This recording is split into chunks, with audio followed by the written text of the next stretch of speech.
నాడు ప్రజలపై ఏదో ప్రేమ ఉన్నట్టు ముద్దులు పెట్టి నేడు అధిక ధరలతో రాష్ట్ర ప్రజల నడ్డి విరిగేలా గుడి బండలు వేస్తున్నారని తెలుగుదేశం పార్టీ నాయకులు ధ్వజమెత్తారు. టీడీపీ జాతీయ అధ్యక్షులు నారా చంద్రబాబు నాయుడు ఆదేశాల మేరకు రాజమహేంద్రవరంలో పసుపు కుంకుమ జాకెట్ పంపిణీ కార్యక్రమం నిర్వహించారు. ఈ కార్యక్రమంలో ఎమ్మెల్యే ఆదిరెడ్డి భవానీ శ్రీనివాస్, మాజీ ఎమ్మెల్సీ ఆదిరెడ్డి అప్పారావు పాల్గొని గృహ లబ్ధిదారులకు పసుపు కుంకుమ జాకెట్ పంపిణీ చేశారు. అనంతరం ఎమ్మెల్యే మాట్లాడుతూ ఆర్థికంగా నలిగిపోయిన రాష్ట్ర ప్రజలపై ప్రభుత్వం గుడిబండలు వేస్తోందని మండిపడ్డారు. అన్ని సౌకర్యాలతో అధునాతంగా నిర్వహించిన టిట్కో ఇళ్లను లబ్ధిదారులకు పంపిణీ చేయకుండా 18 నెలలుగా రాష్ట్ర ప్రభుత్వం నిర్లక్ష్యం చేస్తుందని ఆగ్రహం వ్యక్తం చేశారు. ఈ నెల 25వ తేదీన టిట్కో ఇల్లు పంపిణీ చేయకపోయినా అర్హులకు అన్యాయం చేసిన తీవ్ర స్థాయిలో ఉద్యమిస్తున్నామని హెచ్చరించారు.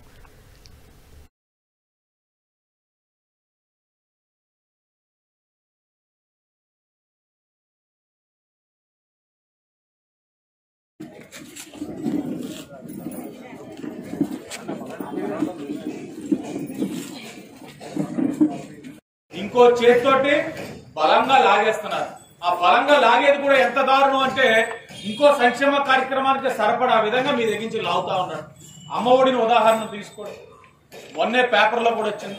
అమ్మఒడి ఇంత ముందు ఎన్నికల ముందు ప్రతిపక్ష నాయకుడిగా ఉన్నప్పుడు ఏం చెప్పాడు? ఎంతమంది పిల్లలు ఉంటే అంతమందిని ఇళ్లలోనే చదివిస్తానా అన్నాడు. తర్వాత ఒకరిని చదివిస్తా ఉన్నాడు. ఈ రోజు ఎన్ని షరతులు పెడతా ఉన్నాడు? నీకు కరెంటు బిల్లు ఎక్కువైంది, నీకు 4-వీలర్ బండి ఉంది, లేకపోతే నువ్వు ఇన్కమ్ ట్యాక్స్ కట్టేవు, లేకపోతే ఆగస్టు 31కి 5 సంవత్సరాలకి పాప పూర్తవలేదు. ఇలా విధి విధాల షరతులు పెట్టి ఈ రోజున అమ్మఒడికి కూడా అమ్మలకి రాకుండా కూడా చేస్తా ఉన్నాడు. ఇందాకే రాంబాబు గారు చెప్పినట్లుగా సుమారు 10 లక్షల రేషన్ కార్డులు ఏరివేత మొదలెట్టాడు జగన్మోహన్ రెడ్డి గారు. 10 లక్షల రేషన్ కార్డులు తీసేశాడు. ఎందుకు అనంటే సంక్షేమ కార్యక్రమాలు తక్కువ మందికి అందాలి అనంటే అందరినీ కూడా ఈ మాదిరిగా ఏరివేత వేస్తే ఇప్పుడు అమ్మఒడిలోని మీకు రేషన్ కార్డు లేకపోతే అమ్మఒడి రాదు.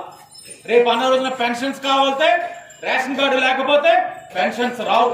ఇలా చెప్పుకుంటూ పోతే ఎన్నో విధాలుగా జగన్మోహన్ రెడ్డి గారు ప్రజల్ని మోసం చేస్తా ఉన్నారు. ఇక్కడ పెన్షన్స్ తీసుకుంటున్న వాళ్ళు ఉన్నారు. ఎవరైనా ఉన్నారమ్మా? అందరు బాగున్నారమ్మా?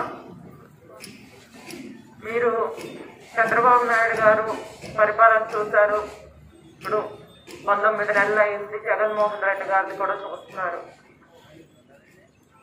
ఖచ్చితంగా గుండెల మీద చేసుకొని చెప్పమంటే ఎవరికి బాగుందని చెప్తారు?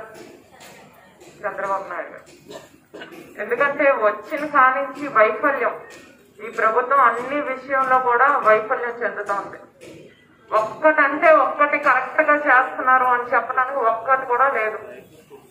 ఎన్నో మాటలు చెప్పారు ఎన్నికలకు ముందు, ఒక్క మాట కూడా ఖచ్చితంగా ఏ మాట అయితే చెప్పారో ఆ మాట నిలబెట్టుకునే పరిస్థితి ఈ రోజుల్లో. ప్రతి పథకంలో కూడా మాట మారుస్తా, సవరింపులు చేస్తా, వాళ్ళకి ఎలా అనుకూలంగా ఉందో అలా చేసుకుంటూ పోతున్నారు. ప్రజలు మా మాట విన్నారు, మేము ఏది చెప్పామో అది చెయ్యాలి, లేకపోతే వాళ్ళు మనకి నమ్మరు, ఏది కూడా వాళ్ళు ఆలోచించట్లేదు. వారు ఎట్లా తోస్తే అట్లా చేసుకుంటూ వెళ్తున్నారు. మీరు అనేక సమస్యలు ఎదుర్కొంటున్న విషయం తెలిసిందే. ఈ ఇల్లు మీకు ఎప్పుడూ రావాలి. 19 నెలలు కాలయాపన అయిపోయింది. మధ్యలో కరోనా పేషెంట్స్ అని ఇచ్చారు. లోపల చాలా వరకు ఇల్లు తుప్పుపట్టాయి, చెత్తపట్టాయి అని కూడా మనం చూస్తున్నాం. ఇదంతా కూడా ఎవరు భర్తీ చేస్తారు? మళ్ళా మీ డబ్బే. మీరు మళ్ళా ఇంట్లో దిగాక మీ డబ్బుతోనే అదంతా కూడా మళ్ళా రిపేర్ వర్క్ చేయించుకుంటారు. ఇది ఎంత పెద్ద తప్పు ఈ ప్రభుత్వం చేసిందన్నది ముందు రోజుల్లో ప్రజలు ఏ విధంగా బుద్ధి చెప్తారో దాని ద్వారానే వీళ్ళకి తెలుస్తుంది.